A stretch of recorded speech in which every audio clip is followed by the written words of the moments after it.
back. We had a few technical difficulties there. So, as I said, Ali, was having this problem in the United States. He wouldn't go in into the army, and he became a pariah in his own country. There were people that supported him, mostly in Canada, because Canada wasn't at war with Vietnam, and he had no place to fight. So Ali began his world tour. He fought, he's fighting in Britain, fighting everywhere else, and logically, why not fight in Canada? And that's how, of course, the George Chuvalo Muhammad Ali fight came.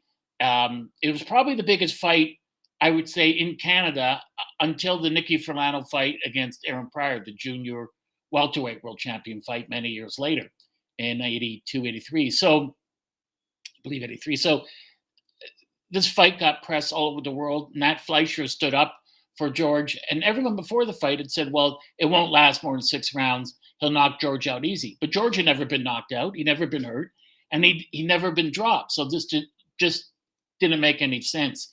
At that time, Muhammad Ali's official biographer, Thomas Hauser, was a student in university, and he went to interview Muhammad after the Chuvalo fight. And he was saying, champ, that reporter was saying that Patterson Chuvalo would be easy, and Patterson would be, and Muhammad interrupted and said, reporters don't know anything. All the reporters said was that Floyd Patterson would be the toughest fight in my career, and that was the easiest fight. They said Chuvalo would be the easiest fight, and he turned out to be the toughest fight in my career so far. He went 15 rounds. I couldn't hurt him, and he kept taking whatever I had to offer, and then he came back and just pounded my body, and he said it was a war. He turned the fight into a war, which was more to George's advantage. George, because of that fight, became a world figure. He went from being a Canadian or North American figure, well known and loved in the States too, almost by the press more so than the press in Canada, and then became a world figure because of Muhammad Ali's Muslim affiliations, and they're 4 billion Muslims. So Muhammad was famous the world over, and George became famous because he was the first person to go the distance with him. After that fight, as we know, Muhammad fought for 1 more year and then had his titles unjustly stolen, and then, of course, won in the Supreme Court, came back and won his title back in 74. George Chuvalo kept fighting. In a year later, he fought Joe Frazier, an up-and-coming Frazier, and he suffered a terrible break of his right orbital bone. But the guy was saved because the surgery, which was new, was in New York.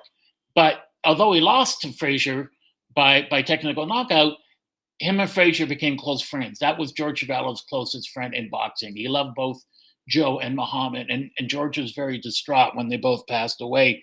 His biggest victory, I thought, came on December 12th, 1969. He fought Jerry Quarry, and people in the States thought, well, Quarry's going to win. People in Canadian papers said Quarry will win, but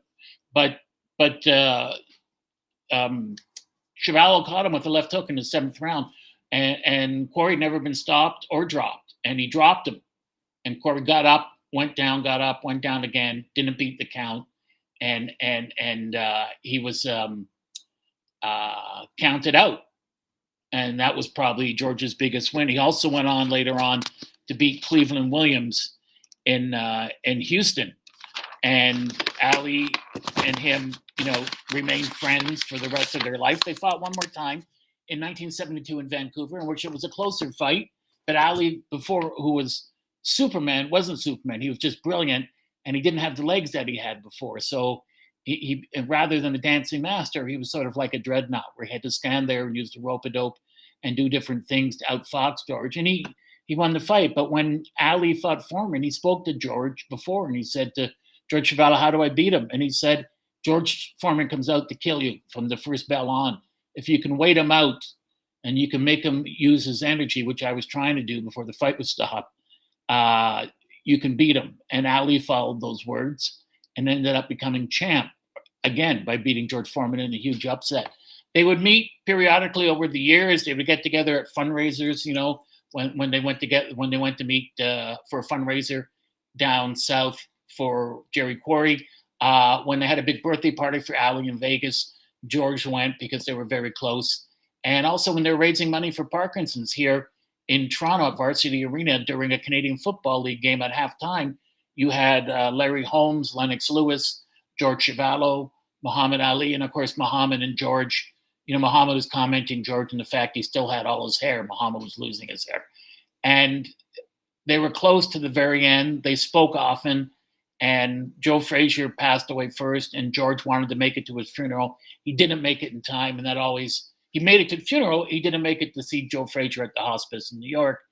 And he sent birthday greetings to Muhammad. He called him all the time, and he spoke with Muhammad just before Muhammad passed away. And losing Muhammad and then losing Joe and then Muhammad was a tremendous loss for George. And I don't want to delve into the film. We know what happened with his family, that he lost 3 children and his wife, and got hurt much more than he ever did in the ring, and was able to. I don't know any other human being who could take that and come back, but he did, and he went on living to be there for his remaining children and his grandchildren. And right now he's in a home, a senior's home, and George is still fighting the good fight. He's without a doubt, I would have to say, Canada's greatest athlete of all time, greatest prize fighter of all time. He's beloved. One of my favorite stories, or a couple, about George was when he was in Muscle Beach in California, and he's lying on the beach with a couple of friends, and 20 guys approach him, big muscular guys. And George said, "What did I do now?" And they say, "Mr. Chuvalo, we just want to come here and shake your hand. It's an honor just to be in your presence." And he couldn't believe it.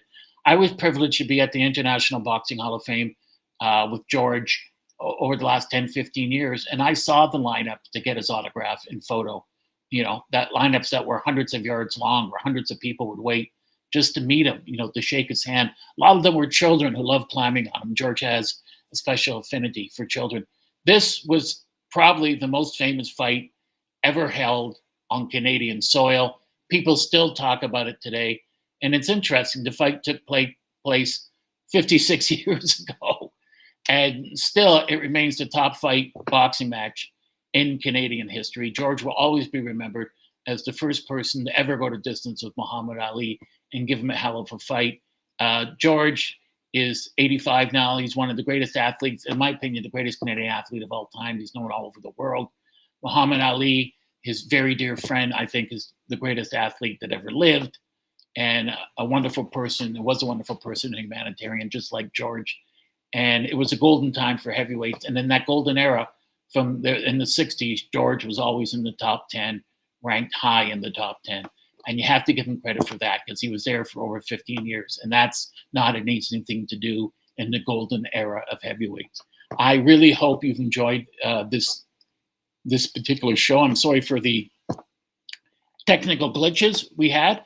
But if you can go to YouTube. There's a lot of documentaries on George which cover this fight.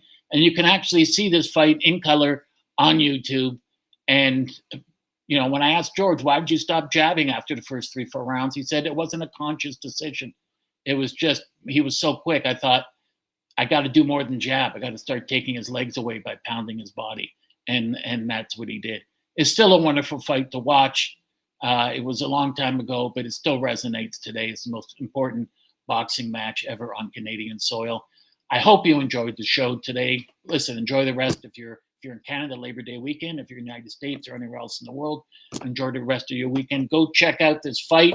If you get a chance, pick up George Chuvalo's autobiography. It's well worth reading. I'm Lou Eisen. I hope you enjoyed Ring Talk, and we'll see you next week at our regular time. Thank you. Enjoy the rest of your weekend. Bye-bye.